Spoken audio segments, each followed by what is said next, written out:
கன்னிராசி நேயர்களே, உங்களது வாழ்க்கையில் இனி வரக்கூடிய காலங்களில் எப்படிப்பட்ட மாற்றங்கள் ஏற்பட போகுது அப்படிங்கிறத நம்ம இப்போ இந்த பதிவானது தெளிவான பதிவாக உங்களுக்கு இருக்குதுங்க. எளிமையான பதிவாகவும் இருக்குது. கன்னிராசிக்கு இப்போ வரக்கூடிய காலங்களில் பார்க்கும் பொழுது மற்ற காலங்களை காட்டிலும் உங்களுக்கு சராசரியாக இருக்கக்கூடிய பலனை காட்டிலும் அதிகப்படியான பலன் கிடைக்கக்கூடிய காலகட்டம் இந்த காலகட்டங்க. உங்களை இது நாள் வரையிலும் எத்தனையோ இடங்கள்ல நீங்கள் ஏதாவது பண்ணலாம், ஏதாவது செய்யலாம் அப்படின்னு முயற்சி எடுப்பீங்க. அந்த முயற்சி உங்களுக்கு தோல்வியாக அடைஞ்சிருக்க காலகட்டமாக தான் இருந்திருக்கும். ஆனால் இப்போ நீங்கள் சாதாரணமாக எந்த முயற்சி பண்ணாலும் உங்களுக்கு வெற்றி பலன் கிடைக்கக்கூடிய காலமாக இது இருக்குது. அதே போல் கன்னிராசிக்கு ராசிநாதன் யாருன்னும் பொழுது புதன் பகவான். புதன் பகவான் இப்பொழுது உங்கள் ராசிக்கு நல்ல பலன்களை தரக்கூடிய அம்சமாக இருக்குதுங்க. ஏன்னா ஒரு ராசிநாதன் சரியாக அமைந்தால்தான் ஒவ்வொரு ராசிக்கும் அந்த காலகட்டம் நல்லாயிருக்கும். மற்ற கிரகங்கள் எப்படியாக இருந்தாலும் நமக்கு ராசிநாதன் சரியாக இருக்காரு அப்படின்னாலே நமக்கு பிரச்சனை குறைஞ்சிடுச்சுன்னு அர்த்தம். இது தெரியாமல் தான் நிறைய பேர் என்ன பண்ணுறோன்னா, நம்ம அந்த கிரகம் சரியில்லை, இந்த கிரகம் சரியில்லைன்னு நம்ம புலம்ப ஆரம்பிக்கிறோம். உண்மையிலேயே நம்ம ராசிநாதன் இருக்கக்கூடியவராக இருப்பவர் சரியாக அமைந்தால் நம் வாழ்க்கை மாற்றம் ஏற்படும் புரிதல் இருந்தால் போதும். பிரச்சனையை கண்டு நம்ம பயப்பட மாட்டோம். அப்படி தாங்க இப்போ இருக்கக்கூடிய நேரத்தில் பார்க்கும் பொழுது உங்கள் ராசிநாதன் புதன் பகவான் உங்களுக்கு பயங்கரமாக சப்போர்ட் பண்ணுறார். நல்ல காலகட்டத்தை ஏற்படுத்தி கொடுக்குறார். புதன் பகவான் இப்போ லாபஸ்தானத்தில் இருந்து லாப பலன்களை கொடுக்குறாருங்க. உங்களுக்கு நல்ல ஒரு மாற்றத்தை ஏற்படுத்தி கொடுக்குறார். அதே போல் குடும்பத்திலும் சரி, நண்பர்களாக இருந்தால் உறவினர்கள், ஒரு பங்காளி, அந்த மாதிரியான இடங்களில் கொஞ்சம் உங்களுக்கு அவங்களால ஏதோ சில விஷயங்கள் உங்கள் மனக்கசப்பை ஏற்படுத்துவாங்க. அந்த இடங்களில் நீங்கள் கொஞ்சம் கவனமாக இருங்க. சில நேரங்களில் விட்டு கொடுக்கக்கூடிய சூழ்நிலையும் ஏற்படும். நீங்களே விட்டு கொடுக்குற மாதிரியான ஒரு அமைப்பு ஏற்படும். அப்படி விட்டு கொடுத்துட்டிங்கன்னா அந்த இடம் உங்களுக்கு சிறப்பாக இருக்குங்க. ஒரு மனசில் எந்தவித கவலையும் இல்லாமல் ஓரளவுக்கு நிம்மதியாக இருக்க மாதிரி இருக்கும். நீங்கள் அந்த இடத்துல விட்டு கொடுக்க முடியாத அமைப்பு இருந்தால் கொஞ்சம் உங்களுக்கு அது கஷ்டத்தை தான் கொடுக்கும், மனக்கசப்பு ஏற்படும். அதனால் பார்த்துக்கோங்க. சூழ்நிலைக்கு தகுந்தாற் போல் அந்த இடங்களை கையாள பழகிட்டிங்கனாலே உங்களுக்கு பிரச்சனை இருக்காது. அதே போல் 6ல் ராகு பகவானும் 12ல் கேது பகவானும் இருக்கிறது உங்களுக்கு சின்ன சின்ன பிரச்சனைகளை கொடுக்கக்கூடிய சூழ்நிலையாக தாங்க இருக்குது. அதனால் அந்த இடங்கள் உங்களுக்கு சரியான அமைப்பு இல்லாதனால தான் உறவுகள் வழியாக எதிர்ப்பு ஏற்படக்கூடிய வாய்ப்பு நமக்கு இருக்குது. அதுக்கெல்லாம் கவலைப்படக்கூடாது. ஏன்னா உறவுகளாக எப்படி இருந்தாலும் நம்மளை ஏதோ ஒரு விதத்தில் டிஸ்டர்ப் பண்ணிக்கிட்டே தான் இருப்பாங்க. எப்படியாக இருந்தாலும் உறவுகள் முன்னாடி நம்ம கொஞ்சம் வாழறது கொஞ்சம் கடினப்பட்டு வாழக்கூடியதாக தான் இருக்கும். ஏன்னா அவங்க நம்ம ஒரு அடி முன்னேறிட்டாலும் அவங்களால அதை தாங்கிக்க முடியாது, ஜீர்ணிச்சிக்க முடியாது. இதுதான் பிரச்சனை. இது மனித இயல்பு. அது நம்ம ஒன்றும் பண்ண முடியாது. இருந்தாலும் கொஞ்சம் கவனத்தோடு இருக்கக்கூடிய காலகட்டன்றதுனால கொஞ்சம் கவனமாக இருங்கன்னு நான் சொல்கிறேன்.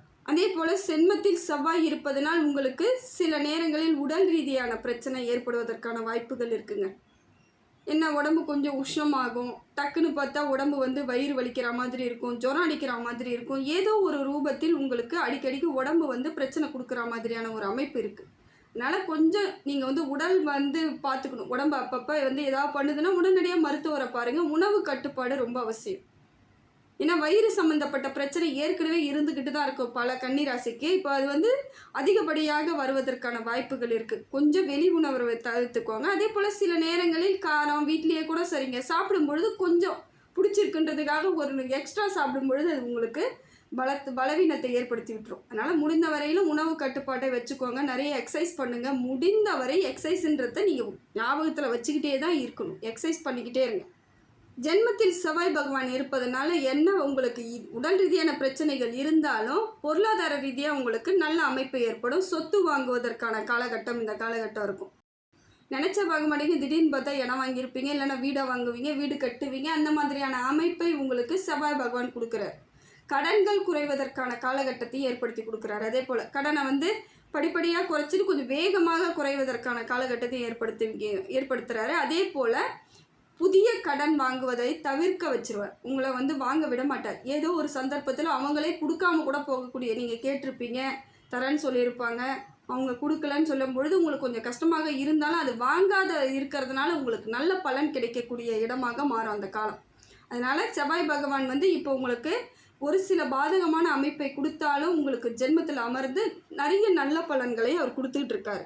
இப்போ கண்டக சனியாக இருக்கிறதுனால சனி பகவான் வக்கரம் அடைஞ்சிருக்கும் பொழுது எப்படி ஒரு பிரச்சனை வரும்னு பார்த்தீங்கன்னா, பார்ட்னர்ஸ், அதாவது கணவன் மனைவியாக இருக்கிறது, இல்லை தொழிலில் 2 பேரும் சேர்ந்து தொழில் பண்ணுறவங்க, ஏதோ ஒரு இடத்தில் 2 பேரும் சார்ந்து இருக்கக்கூடிய இடங்கள்லாம் கொஞ்சம் பிரச்சனை வருவதற்கான வாய்ப்பு இருக்குது. குடும்பத்தெல்லாம் கொஞ்சம் அனுசரிங்க. வீட்டில் வந்து சும்மா எல்லாத்துக்கும் தொட்டதுக்கெல்லாம் கோவப்படாதீங்க. பரவாயில்ல, யாரும் தப்பு பண்ணாதவங்க இல்லை. நம்மக்கிட்டே நிறைய குறை இருக்கும்போது எதிர்க்க பார்க்குறவங்கள நம்ம வந்து பெருசாக எடுத்துக்கிறோம். அதனால் சில இடங்களில் நம்ம விட்டு கொடுத்தாகணும். அதேமாதிரி பார்ட்னர்ஷிப்பில் நீங்கள் ஒர்க் பண்ணிகிட்டு இருக்கீங்கன்னா அந்த வேலையெல்லாம் கரெக்டாக இருக்கான்னு பார்த்துக்கணும். சில நேரங்களில் அது உங்களுக்கு பெரிய விரிசலை கொடுத்துரும். ஏன்னா காலத்துக்கு நீடிக்க வேண்டிய ஒரு தொழிலாக இருக்கும். அந்த டைம் ஏதோ சின்ன சின்ன வாக்குவாதத்தால் பிரிவு எல்லாம் ஏற்படும் பொழுது அது மனக்கசப்பை கொடுத்துரும். அதுக்கப்புறம் அது சரியானாலும் எப்பயுமே அது ஒரு மாதிரி நெருடலாகவே இருக்கக்கூடிய சூழ்நிலை ஏற்பட்டுரும். அதனால் முடிந்த வரையிலும் அந்த மாதிரியான பிரச்சனைகள் வராமல் பார்த்துக்கிறது உங்கள் கையில் தான் இருக்குது. அதே போல் பிஸ்னஸ் பண்ணக்கூடியவர்களுக்கு முன்னேற்றம் அடைவதற்கான வாய்ப்புகள் இருக்குது. இல்லைங்க, நான் வேலைக்கு தாங்க போயிட்டுருக்கேன் அப்படின்றவங்களுக்கு ப்ரமோஷன் கிடைக்கும். பணம் வந்து உங்களுக்கு வந்து சம்பள உயர்வோடு கூடிய பணம் வந்து பதவி உயர்வு கிடைக்கலாம். இல்லை வெளி மாநிலங்களுக்கோ வெளிநாடுகளுக்கோ செல்லக்கூடிய பதவியோடு செல்லக்கூடிய வாய்ப்பு ஏற்படும். எப்படியாக இருந்தாலும் இந்த காலகட்டம் நல்ல பலன்களை கிடைக்கும். கொஞ்சம் அலைச்சலாக இருக்கா மாதிரி இருக்கும், வேறு ஒன்றும் கிடையாது. உங்களுக்கு வேலை சுமை அதிகமாக இருக்கும். சில நேரங்களில் வந்து யாராவது வரலனா கூட அந்த வேலையை நாம் செய்கிற மாதிரியான ஒரு காலகட்டம், வேறு வழி இல்லாமல் சிக்கிக்கக்கூடிய அமைப்பை வந்து இந்த நேரம் இருக்குதுங்க. ஆனால் வெளியூர் பயணம் வெளிநாடு பயணங்கள் செல்லக்கூடியவர்களுக்கு ஒரு நல்ல மாற்றத்தை ஏற்படுத்தி கொடுக்கக்கூடியதாக இருக்குது. எப்படியா இருந்தாலும் சரிங்க, அந்த சூழ்நிலையை கொஞ்சம் புரிதலோடு புரிந்து நடந்துக்கிறது ரொம்ப நல்லது. ஏன்னா சூழ்நிலை வந்து நமக்கு எப்படி இருக்குது அப்படின்னு அந்த புரிஞ்சு நடந்துக்கிட்டிங்கன்னா அந்த இடம் உங்களுக்கு கனிவான இடமாக கன்னிராசிக்கு மாறிடுதுங்க. அதே போல் இது நாள் வரையிலும் ஒரு செயல் எடுத்து நான் செய்ய முடியாமல் முடிக்க முடியாமல் தவிச்சிட்ருக்கேன், இல்லை அதை பாதியிலே ட்ராப் பண்ணிட்டேன், சில நேரங்களில் அது தோல்வியாக போயிடுச்சுன்னு நினச்சிக்கிட்டு இருந்தவங்களுக்கு கூட இப்போ அந்த வேலையிலிருந்து நீங்கள் செயல்படும் பொழுது உங்களுக்கு பலன் கிடைக்கக்கூடிய காலமாக தான் இருக்குது. தொட்டது துலங்கக்கூடிய இடத்திற்கு தான் வந்திருக்கிறீங்க. புதிய முயற்சிகள் உங்களுக்கு நல்ல மாற்றத்தை கொடுத்தாலும் கொஞ்சம் கவனத்தோடு இருக்கணுங்க. கண்டகச்சனியில் இருக்கிறோன்றது அந்த கவனத்தோடு நீங்கள் செயல்பட்டால் மட்டுமே உங்களுக்கு பெரிய பாதகம் ஏற்படாது. கவனக்குறைவோடு எந்த செயலும் செய்யாதீங்க. கவனத்தோடு என்ன செய்கிறோம் ஏது செய்கிறோங்கிற தெளிவோடு செய்தால் உங்களுக்கு பிரச்சனைகளே வராதுங்க. கன்னிராசியை பொறுத்த வரைக்கும் சப்போர்ட் எல்லா இடத்துலையும் இருந்து உங்களுக்கு கிடைத்தாலும் சில நேரங்களில் அது வந்து உங்களுக்கு புரிதல் இல்லாமல் சில மாற்றங்கள் ஏற்பட்டுரும். அதனால் கொஞ்சம் கவனத்தோடு செயல்படுங்கள். உங்களுக்கு நடக்கக்கூடிய அனைத்துமே நன்மையாக மாறக்கூடியதாக இருக்குது. அதே போல் படிக்கக்கூடிய பிள்ளைகளாக இருக்கக்கூடியவர்களுக்கு நல்ல அமைப்பு இருக்குது. கொஞ்சம் கவனத்தோடு எல்லாத்தையும் செயல்படுத்துனீங்கன்னா நல்ல முழு பலன் கிடைக்கும். நீங்கள் இயல்பாகவே நல்லா படிக்கக்கூடியவர்களாக இருந்தாலும் கூட இன்னும் கொஞ்சம் எஃபெக்டை போட்டுட்டிங்கன்னா நல்ல ஒரு மதிப்பெண்ணோ நல்ல ஒரு அங்கீகாரமோ உங்களுக்கு அதன் மூலம் கிடைக்கிறதுக்கான வாய்ப்புகள் இருக்குது. அதே போல் திருமண பாக்கியம் உண்டாகக்கூடிய வாய்ப்பு இருக்குதுங்க. திருமணம் ஆகாதவர்களுக்கு இப்பொழுது வரன் தேடிக்கிட்டு இருக்கிறவங்களுக்கு, இல்லை வந்து ஏற்கனவே தேடி ரெடி ஆயிடுச்சுங்க ஆனால் கைவிட்டு போயிடுச்சுன்றவங்களுக்கு கூட இப்போ உங்களுக்கான சூழ்நிலை ஏற்படுவதற்கு நல்லா இருக்குது. உங்களோட பார்ட்னர்ஸ் கிடைக்கிறதுக்கான எல்லா காலமும் நல்ல காலமாக சுப பலன் கிடைக்கக்கூடியதாக இருக்குதுங்க. இப்போ உங்களுக்கு மனதிற்கு ஏற்ற வரன் கிடைக்கிறதுக்கான இந்த காலகட்டம் நிறைவான காலகட்டமாக இருக்குது. அதே போல் மன சங்கடங்களை ஏற்படுத்திக்காதீங்க. மனசுக்குள்ளே ஏதாவது சின்ன சின்னதாக இருக்குது, கவலை இருக்குது அப்படின்னா உடனடியாக மன சங்கடங்களை ஏற்படுத்திக்காதீங்க. ஏன்னா ஒரு சிலவங்க அப்படி தான் பண்ணிடுறாங்க. தேவையில்லாத பழைய நினைவுகள், பழைய கோபங்கள், பழைய ஆட்களை சந்திக்கும் பொழுது, இல்லை பழைய எண்ணங்கள் ஏதோ வரும்பொழுது உங்களுக்கு அந்த மாதிரியான டென்ஷன் ஏற்படும். ஏன்னா நம்ம முன்னோக்கி பயணம் பண்ணுறத இப்போ பார்க்கக்கூடிய சூழ்நிலையில் இருக்கிறீங்க. கண்டகச்சனிலே இருக்கிறீங்க. இப்போ நீங்கள் வந்து பின்னோக்கி எதையாவது நீங்கள் பார்த்து ஏற்கனவே ஏதாவது நடந்ததெல்லாம் நினச்சிக்கிட்டு இருந்தீங்கன்னா வழி தடம் புரள்றதுக்கான வாய்ப்புகள் இருக்குது. அதனால் முடிந்த வரையிலும் யாரை பற்றியும் யோசிக்காதீங்க. ஒரு சில நேரங்களில் உங்களுடைய வேலையை மட்டும் கரெக்டாக பார்த்துக்கிட்டே இருங்க. என்ன வேணாலும் நடக்கட்டுங்க, யாராலையும் எதுவும் பண்ண முடியாதுங்கிற எண்ணத்துக்கு வாங்க. எதுவுமே யாரையும் பண்ண முடியாது. அவங்களுக்கு உரியது அவங்களுக்கு நடக்கும். இது இன்னைக்கு நமக்கு நடக்க வேண்டிய சூழ்நிலையில் நடந்திருக்கு. அவனின்றி ஓரணுவும் அசையாதுன்ற மனத்தெளிவை மட்டும் ஏற்படுத்திக்கோங்க. ஏன்னா சந்திர பகவான் உங்களுக்கு தெளிவில்லாத இடத்துல இருக்கிறதுனால மனக்குழப்பங்கள் ஏற்படும். எப்போ பார்த்தாலும் சின்ன சின்ன விஷயத்துக்கு கூட ஒரு டென்ஷன் ஆகிற மாதிரியான சூழ்நிலை ஏற்படும். எதுவுமே இல்லாத மாதிரியான ஒரு எண்ணங்கள் ஏற்படும். எல்லாமே கிடைச்சாலும் நமக்கு எதுவுமே கிடைக்கல அப்படிங்கிற ஒரு பிரமிப்பாக இருக்க மாதிரி இருக்கும். நான் என்ன பண்ண போகிறேன், நான் எதுவுமே இல்லையே அப்படிங்கிற ஒரு பதட்டமோ பயமோ உங்கள் மனசுக்கு வந்துருச்சுன்னா அடுத்த கட்ட நகர்வு ரொம்ப கஷ்டமாயிடும். அதனால் முடிந்த வரையிலும் எல்லாமே கிடச்சிருச்சு, இந்த சின்ன பிரச்சனையாக அதை நான் சரி பண்ணிக்குவேன் அப்படிங்கிற மன தைரியத்தோடே செயல்படுங்கள் கன்னிராசி. ஏன்னா கன்னிராசிக்காரர்கள் பொதுவாகவே கொஞ்சம் அமைதியாகவும் மென்மையானவர்களாக இருப்பீங்க. டக்குன்னு வந்து ஒரு ஃபாஸ்ட்டாக எதுவும் உங்களால் செய்ய முடியாது, கோவப்படவும் முடியாது. அப்படியே கோவப்பட்டாலும் அதுன்னு ஒரு நிதானத்தோடு கோவப்படக்கூடியவர்களாக இருப்பாங்க. மற்றவங்களை எந்த அளவுக்கு நம்ம வந்து பாதிப்பு, நம்மளோட பேச்சு வந்து மற்றவங்களுக்கு வந்து கஷ்டத்தை கொடுத்துடக்கூடாதுங்கிறதுனால தான் உங்களுடன் பழகக்கூடியவர்களுக்கு நல்லா தெரியும், இவங்க கூட பழகினா நமக்கு எந்த பிரச்சனையுமே வராதுங்க, நம்மளை ஒரு சொல்ல மாட்டாங்க, ரொம்ப எளிமையாக இருப்பாங்க அப்படிங்கிற எண்ணத்தோடு இருக்கிறதுனால தான் இன்றைய வரையிலும் உங்களுடன் நிறைய நட்பு அதிகமாக இருக்கிறது. யாருக்குன்னு பார்த்தா கன்னிராசி. அவங்களோட பேச்சு அந்த மாதிரி நேர்த்தியாக இருக்கும், அன்பாக பேசுவாங்க, இனிமையாக பேசுவாங்க, எல்லாரையும் புரிதலோடு அரவணைச்சு செல்வாங்க. இதுவே இவங்களுக்கு பொறாமையாகவும் நிறைய பேர் வந்து இவங்களை பார்த்து பொறாமப்படுவாங்க.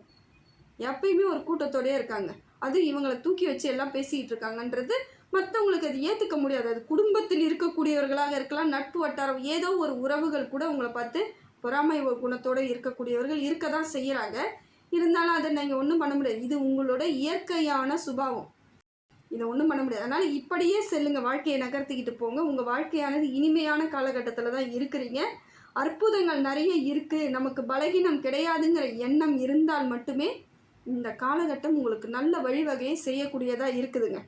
அதே போல் கன்னிராசிக்கு பார்த்தீங்கன்னா தொழில் முன்னேற்றம் ஏற்படுது, பணப்புழக்கம் இருக்குது, உறவுகளால் உங்களுக்கு ஓரளவுக்கு நிம்மதி கிடைத்தாலும் சில இடங்களில் மனக்கசப்பு இருந்தாலும் அதை கண்டுக்காமல் போயிடுவீங்க. அது உங்களுக்கு பெரிய பிரச்சனை இல்லை, ஏன்னா கடந்து வந்த காலங்களில் எல்லாமே அப்படித்தான் உங்கள் வழிவகையை ஏற்படுத்தியிருப்பீங்க.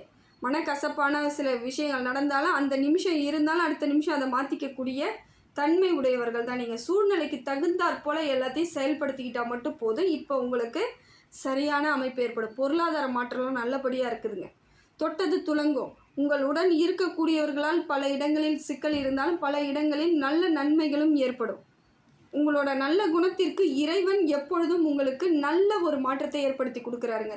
தெய்வத்தோட அனுகிரகம் எப்பொழுதும் இருக்குது, அவரோட அருளாசியோடு தான் உங்கள் வாழ்க்கை காலகட்டம் பல இடங்களில் மாற்றத்தோடு இருக்குது. ஒன்றும் இல்லைங்க, பெருமாள் வழிபாடை தொடர்ந்து பண்ணாலே போதுங்க.